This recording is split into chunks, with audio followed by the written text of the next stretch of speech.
wabarakatuh. Perkenalkan, saya Zanatul Aini. Di sini saya akan melanjutkan materi yang telah disampaikan yang lalu, yaitu masih sama menggunakan buku dari Ibu Dwi Martani beserta kawan-kawannya. Nah, di video ini akan memaparkan materi bab 2, yaitu mengenai investasi pada instrumen ekuitas. Yang pertama yaitu mengenai definisi instrumen ekuitas. Menurut PSAK 50 revisi tahun 2014 mengenai instrumen ekuitas adalah setiap kontrak yang memberikan hak residual atas suatu aset yang telah dikurangkan dengan seluruh liabilitasnya. Nah, investasi pada instrumen ekuitas mencerminkan kepemimpinan atas saham yang telah diterbitkan oleh entitas lain.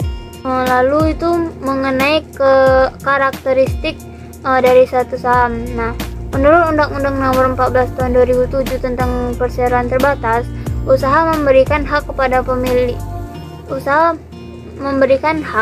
pemiliknya untuk yang pertama itu menghadiri dan mengeluarkan suara pada rapat umum pemegang saham, kedua itu menerima dividen dan sisa kekayaan likuidasi, dan yang ketiga itu menjalankan hak lainnya yang terdapat pada undang-undang tersebut. Hak suara yang dimiliki oleh investor memungkinkan para investor untuk mempengaruhi serta mengendalikan keputusan atau kebijakan pada perseroan terbatas. Untuk tingkat pengaruh investor atas investasi itu dibahas dalam beberapa PSAK yang terkait, seperti PSAK 15 revisi pada tahun 2014 serta PSAK 65 revisi pada tahun 2014 juga. Secara umum, tingkat pengaruh dari investasi tersebut dapat dibagi menjadi 4. Nah, untuk yang pertama itu untuk tingkat kurang dari 20%. Untuk tingkat kepemilikan itu tidak memiliki pengaruh, serta entitas yang menerbitkannya itu investasi itu sendiri, serta PSAK yang menjadi acuan yaitu PSAK 55. Untuk metode akuntansinya itu menggunakan metode biaya atau nilai wajar. Untuk yang kedua itu untuk tingkat 20% sampai dengan 50%, itu tingkat pengaruhnya yaitu pengaruh yang signifikan, yang mana pengaruh signifikan itu adalah kekuasaan untuk berpartisipasi dalam keputusan mengenai kebijakan keuangan dan operasional investasi, tapi tidak untuk mengendalikan kebijakan tersebut.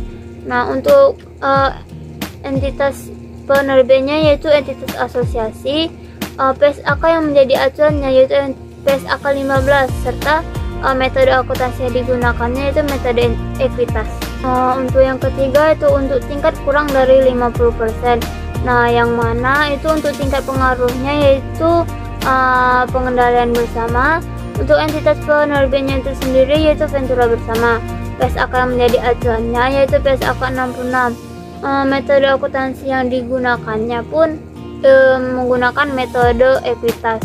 Lalu yang terakhir itu dengan tingkat lebih dari 50% dengan tingkat pengaruh yaitu pengendalian.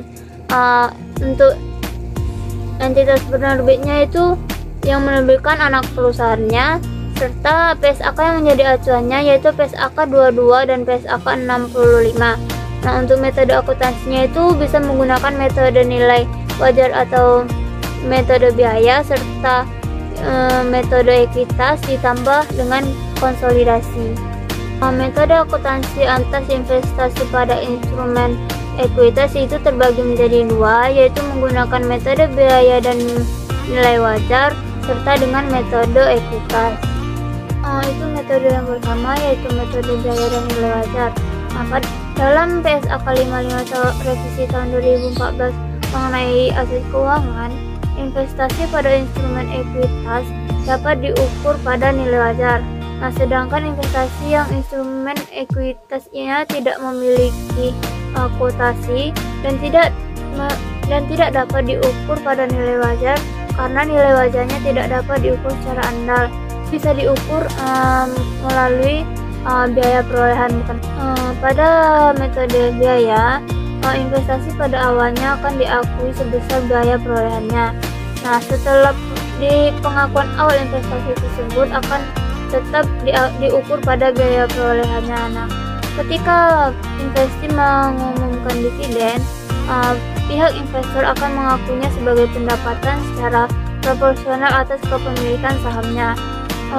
Lalu investasi dengan metode biaya tersebut dapat berubah jika ditambah, dijual, ataupun mengalami penurunan nilai. Nah, sedangkan metode nilai wajar itu perlakuan akuntansinya hampir sama dengan metode biaya, kecuali awal investasinya diukur melalui nilai wajar.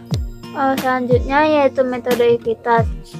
Dalam PSAK 15 revisi tahun 2014, jika investor memiliki pengaruh signifikan atas investasinya pada saham investasi, maka dicatat menggunakan metode ekuitas. Investasi pada awalnya itu diukur sebesar biaya perolehannya. Namun selanjutnya itu investasinya diukur dan disajikan dengan nilai ekuitas asosiasi secara proporsional.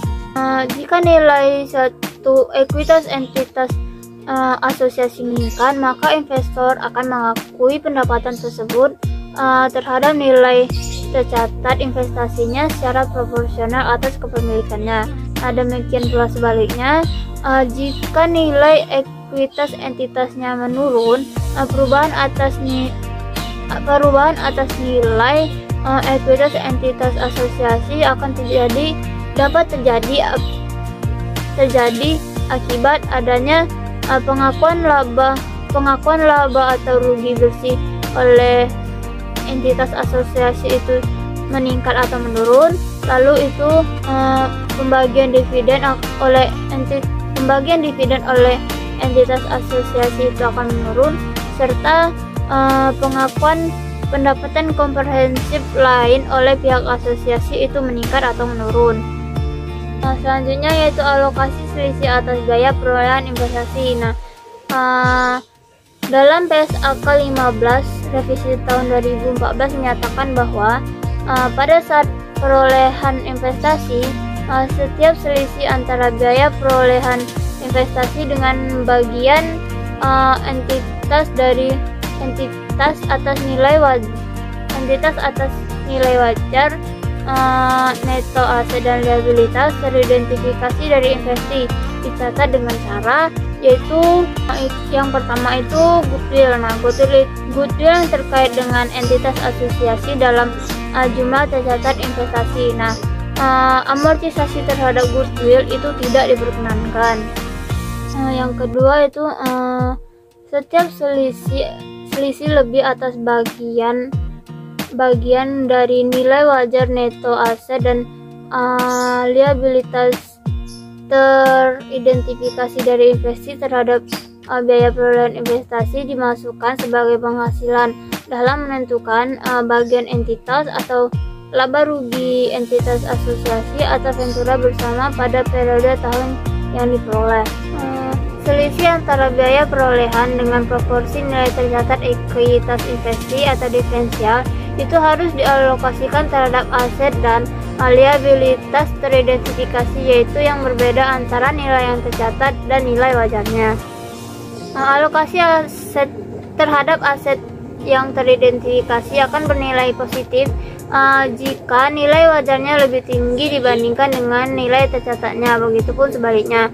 Lalu untuk alokasi terhadap liabilitas teridentifikasi akan bernilai negatif apabila nilai wajarnya lebih tinggi dibandingkan dengan nilai tercatatnya, begitupun sebaliknya. Itulah materi yang dapat saya sampaikan mengenai investasi pada instrumen ekuitas.